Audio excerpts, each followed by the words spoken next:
उस भारत रत्न की घोषणा जो करता है वो प्रधानमंत्री करता है, जबकि राष्ट्रपति के द्वारा दिया जाता है। तो भारत के दो ऐसे प्रधानमंत्री हुए हैं जिन्होंने अपने नाम से ही भारत रत्न की घोषणा की, और एक ऐसे हुए हैं पंडित जवाहरलाल नेहरू जिनको 1955 ईस्वी में दिया गया, और दूसरे हुए हैं आप कह सकते हैं महिला प्रधानमंत्री जिसका नाम था इंदिरा गांधी। 1971 ईस्वी में भारत और पाकिस्तान का युद्ध हुआ था। उस भारत और पाकिस्तान युद्ध के दौरान यहां पर महत्वपूर्ण भूमिका निभाने के कारण ही इंदिरा गांधी ने स्वयं भारत रत्न लेने की घोषणा कर दी। इसके बाद अगर बात की जाए, यहां पर ऐसी 5 महिलाएं हैं जिनको भारत रत्न पुरस्कार से सम्मानित किया गया। तो पहली तो आप कह सकते हैं इंदिरा गांधी। दूसरी की अगर बात की जाए तो यहां पर दूसरी हमारी आप कह सकते हैं दूसरी हैं 1980 ईस्वी में, जिसका नाम था मदर टेरेसा। सबसे पहला क्वेश्चन यह पूछा जाता है कि 1980 ईस्वी में भारत में किसे दिया गया? मदर टेरेसा को दिया गया। इसके बाद अगर बात की जाए 1997 ईस्वी में यह दिया गया था अरुणा आसफ अली को। उसके बाद अगर बात की जाए 1998 ईस्वी में दिया गया था MS सब्बुलक्ष्मी को दिया गया। और अगर बात की जाए 2001 में लता मंगेशकर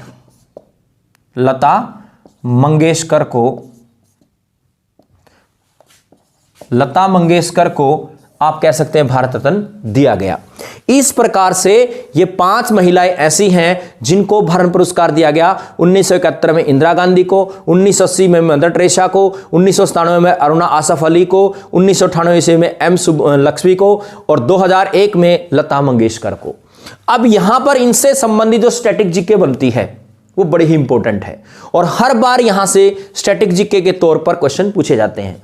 तो सबसे पहले हम यहां पर डिस्कस करेंगे, जैसे हमने कल इंदिरा गांधी के बारे में डिस्कस किया था, आज हम मदर टेरेसा के बारे में यहां पर डिस्कस करेंगे। सबसे पहला क्वेश्चन आता है कि जो मदर टेरेसा जो थी ये कहां की रहने वाली थी? ये आप कह सकते हैं अल्बानिया की रहने वाली थी। उसके बाद क्वेश्चन आता है कि जो मदर टेरेसा जो थी एक बिल्कुल आप कह सकते हैं समाज सुधारक थी, या लोगों का ही चाहने वाली थी, या गरीबों की मदद करने वाली महिला थी, और इस कारण से इसको कलकत्ता की संत कहा जाता है। कलकत्ता की संत कहा जाता है। अब बात की जाए यहां पर कलकत्ता की संत क्यों कहा जाता है? क्योंकि 1950 ईस्वी में मिशनरी ऑफ चैरिटी नामक एक संस्था की स्थापना की गई थी कलकत्ता के अंदर, और उसी कारण से यहां पर इसको कलकत्ता की संत कहा जाता है। 4 सितंबर 2006 को इनको संत की उपाधि दी गई। यह भी बड़ा इंपॉर्टेंट क्वेश्चन है, कई बार एग्जाम में पूछा गया कि मदर टेरेसा को संत की उपाधि कब दी गई? 4 सितंबर 2016 को। इसके बाद बात की जाए, मदर टेरेसा जो थी इसने भारत की नागरिकता ली थी 1947 ईस्वी में। इसने भारत की नागरिकता को धारण किया। अगर बात की जाए मदर टेरेसा जो थी इनको रेमन मैग्सेसे पुरस्कार भी दिया गया। देखिए यहां पर कुछ इससे संबंधित जुड़ी और भी जानकारी है। मदर टेरेसा को यहां पर 1962 ईस्वी में आप कह सकते हैं रेमन मैग्सेसे पुरस्कार दिया गया। यह भी कई बार क्वेश्चन पूछा गया है कि 1962 ईस्वी में रेमन मैग्सेसे पुरस्कार किसे दिया गया? मदर टेरेसा को दिया गया। और 1962 ईस्वी में ही मदर टेरेसा को पद्मश्री अवार्ड भी दिया गया था। इसके बाद अगर बात की जाए, ये जो रेमन मैग्सेसे पुरस्कार है इसको एशिया का नोबेल पुरस्कार भी कहा जाता है। ये रेमन मैग्सेसे पुरस्कार दिया जाता है, फिलीपींस के राष्ट्रपति थे रेमन, रेमन मैग्सेसे, उनकी याद में यह पुरस्कार दिया जाता है। और कई बार आपसे क्वेश्चन पूछा जाएगा कि ऐसी कौन सी महिला थी जिनको सबसे पहले आप कह सकते हैं रेमन मैग्सेसे पुरस्कार दिया गया, तो आप कह सकते हैं 1962 में मदर टेरेसा को दिया गया था। इसके बाद अगर बात की जाए यहां पर, जो यहां पर मदर टेरेसा जो हैं, इनको 1979 ईस्वी में शांति का नोबेल पुरस्कार भी दिया गया। नोबेल पुरस्कार भी दिया गया था 1979 ईस्वी में। शांति का जो नोबेल पुरस्कार है ये ओस्लो देश के द्वारा दिया जाता है, जबकि अन्य जो नोबेल पुरस्कार होते हैं वो स्वीडन देश के द्वारा दिए जाते हैं। और स्वीडन देश के अंदर इनकी शुरुआत हुई थी 1901 ईस्वी में, अल्फ्रेड नोबेल के नाम से आप कह सकते हैं ये दिए जाते हैं। और यहां पर 1979 में शांति का जो नोबेल पुरस्कार दिया गया था वो दिया गया था मदर टेरेसा को। अब कई बार यहां पर क्वेश्चन पूछा जाता है कि जो कैलाश सत्यार्थी हैं, जो भारतीय हैं, जिनको आप कह सकते हैं बचपन बचाओ आंदोलन के लिए, उनको भी शांति का नोबेल पुरस्कार दिया गया 2014 के अंदर। इसी प्रकार पाकिस्तान की एक लड़की है जिसका नाम है मलाला यूसुफजई, उसको भी शांति का नोबेल पुरस्कार दिया गया 2014 में। और सबसे युवा हैं जिनको शांति का नोबेल पुरस्कार दिया गया था। महात्मा गांधी को शांति का नोबेल पुरस्कार के लिए 4 बार नामांकित किया गया था, 1937, 1938, 1939 और 1947 को। लेकिन महात्मा गांधी जी को यह पुरस्कार आप कह सकते हैं, महात्मा गांधी जी ने पुरस्कार स्वीकार नहीं किया। इसके बाद अगर बात की जाए, शांति का नोबेल पुरस्कार सबसे पहले किसने प्राप्त किया था? हेनरी ड्यूनेट ने भी प्राप्त किया था। इसके बाद अगर हम बात करें यहां पर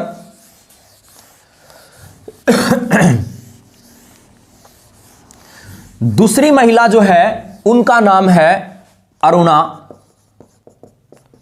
आसफ अली। इनको मिला था 1997 ईस्वी में। अरुणा आसफ अली को 1997 ईस्वी में क्या मिला?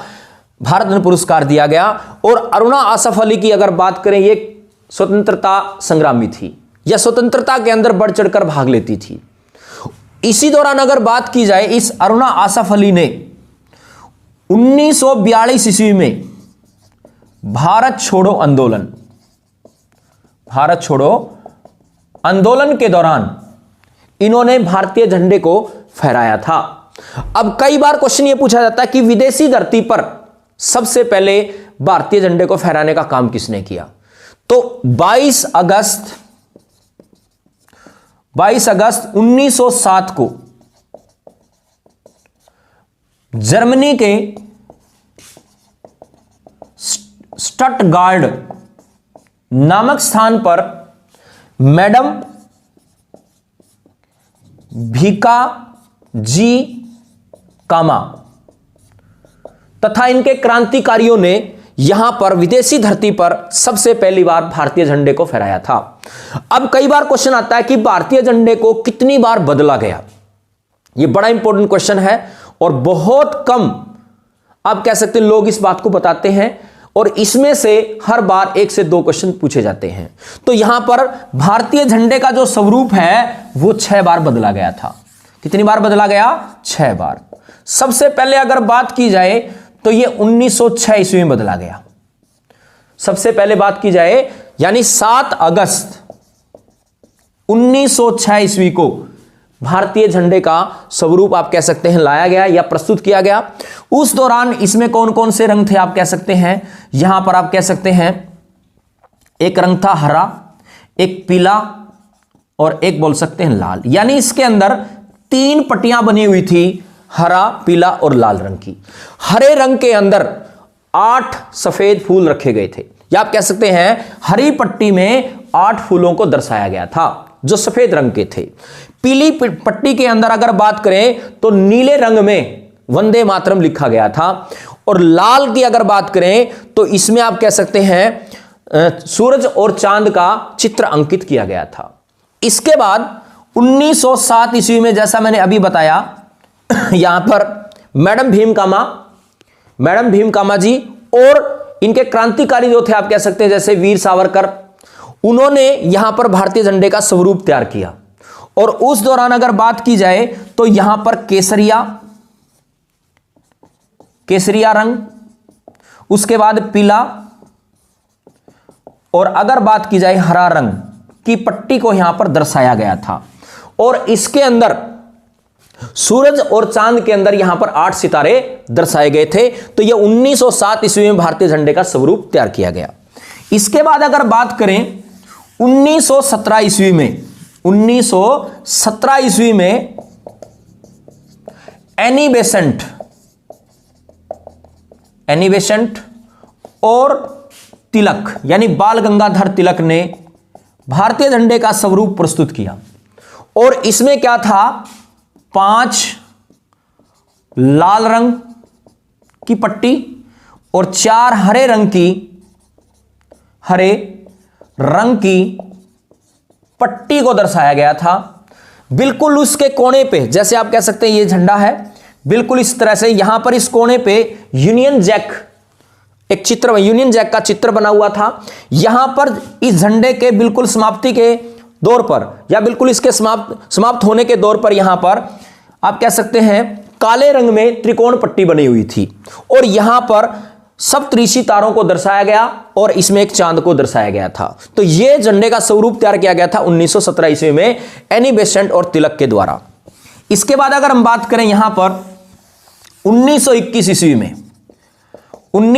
ईस्वी में अगर बात की जाए तो अखिल भारतीय राष्ट्रीय कांग्रेस का एक सत्र चला था विजयवाड़ा के अंदर, आंध्र प्रदेश में।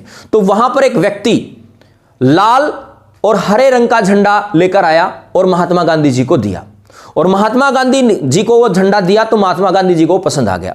लेकिन महात्मा गांधी जी ने उसके अंदर बदलाव किया, और बदलाव करने के अंदर उसके अंदर एक सफेद पट्टी जोड़ दी, और सफेद पट्टी के अंदर ही चलते हुए चरखे को वहां पर दर्शाया गया, जो हमारे कह सकते हैं राष्ट्र के विकास का प्रतीक माना जाता है। तो इस प्रकार से 1921 में झंडे का स्वरूप तैयार किया गया।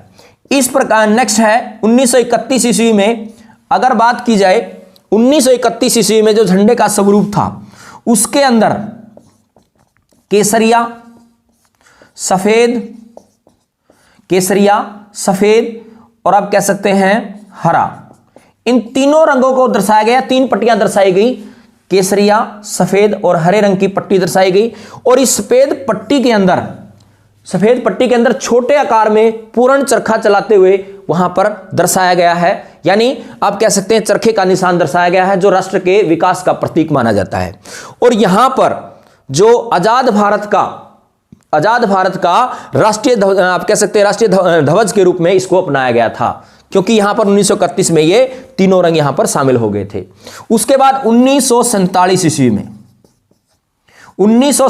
ईस्वी में केसरिया, सफेद और हरा, ये तीनों रंग दर्शाए गए। केसरिया किसका प्रतीक है? बलिदान का प्रतीक है। सफेद किसका प्रतीक है? आप कह सकते हैं शांति का प्रतीक है। और हरा किसका? हरियाली का प्रतीक है। लेकिन यहां पर पहले चरखे का जो निशान होता था उसको हटा करके उसके स्थान पर अशोक चक्र वहां पर लगा दिया गया, और उसके अंदर 24 तिलियां बनाई गई। और वो 24 तिलियां किसका प्रतीक है? आप कह सकते हैं एक आप कह सकते हैं वहां पर कंटिन्यूटी का प्रतीक है, यानी 24 घंटे का प्रतीक मानी गई हैं। और यहां पर 1947 ईस्वी में, यानी 22 जुलाई 1947 को भारतीय झंडे को या भारतीय ध्वज को अपना लिया गया भारत की संविधान सभा के द्वारा। और इसकी लंबाई और चौड़ाई के बात करें तो 3:2 में है, चौड़ाई और लंबाई की बात करें तो 2:3 में है। और वेंकैया नायडू जो थे उन्होंने भारतीय झंडे को यहां पर डिजाइन किया गया था, जो आंध्र प्रदेश के रहने वाले थे। तो इस प्रकार से 6 प्रकार से भारतीय झंडे का स्वरूप बार बार बदला गया। इसके बाद अगर हम बात करें यहां पर नेक्स्ट हमारे भारत प्राप्त करने वाली महिला हैं, तो उनका नाम है MS सुब्बुलक्ष्मी। MS सुब्बुलक्ष्मी जो थी ये पहली ऐसी संगीतकार थी जिनको भारत रत्न पुरस्कार दिया गया था, आप कह सकते हैं 1998 ईस्वी में। 1998 ईस्वी में MS सुब्बुलक्ष्मी को संगीत के क्षेत्र में भारत रत्न पुरस्कार दिया गया। और यह पहली ऐसी महिला थी जिनको 1974 ईस्वी में, यह ऐसी महिला थी जिनको 1974 ईस्वी में रेमन मैक्स से पुरस्कार भी दिया गया था। रेमन मैक्स से पुरस्कार भी दिया गया था। और अगर बात की जाए 1954 ईस्वी में इसको पद्म भूषण दिया गया। 1975 की अगर बात की जाए तो इनको पद्म विभूषण दिया गया। ये सारी उपलब्धियां जो हैं इस एमएस सुब्बुलक्ष्मी से संबंधित है। यूएनओ के अंदर यानी संयुक्त राष्ट्र संघ के अंदर संगीत को आप कह सकते हैं प्राथमिकता दिलाने वाली जो पहली महिला जो बनी भारत की, उसका नाम था एमएस सुब्बुलक्ष्मी। और ऐसा हुआ था 1966 ईस्वी में। 1966 ईस्वी में संयुक्त राष्ट्र संघ की जो वहां पर सभा होती है उसके अंदर संगीत के अंदर अपना लोहा मनवाने वाली जो पहली भारतीय महिला बनी उसका नाम था एमएस सुब्बुलक्ष्मी। इसके बाद हम बात करते हैं लता मंगेशकर। लता मंगेशकर को 2001 में लता मंगेशकर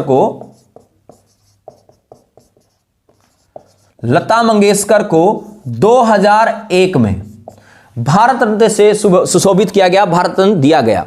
लता मंगेशकर जो है इसका जन्म हुआ था 28 सितंबर 1929 को इंदौर में और मृत्यु हुई इसकी 6 फरवरी 2022। कहां पर हुई? मुंबई के अंदर।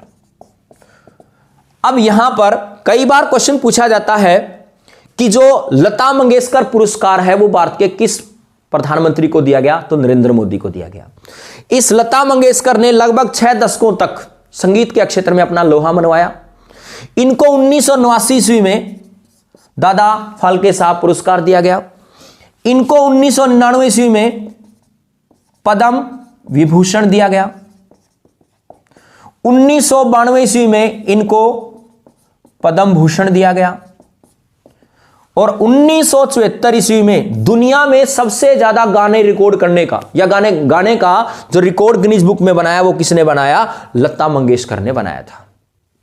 इसके बाद बात की जाए यहां पर जब इनकी मृत्यु हुई 6 फरवरी 2022 को, तो मध्य प्रदेश की सरकार ने या शिवराज सिंह चौहान ने यहां पर मध्य प्रदेश के इंदौर में यहां पर लता मंगेशकर से संबंधित संगीत की अकादमी खोलने की घोषणा की गई है।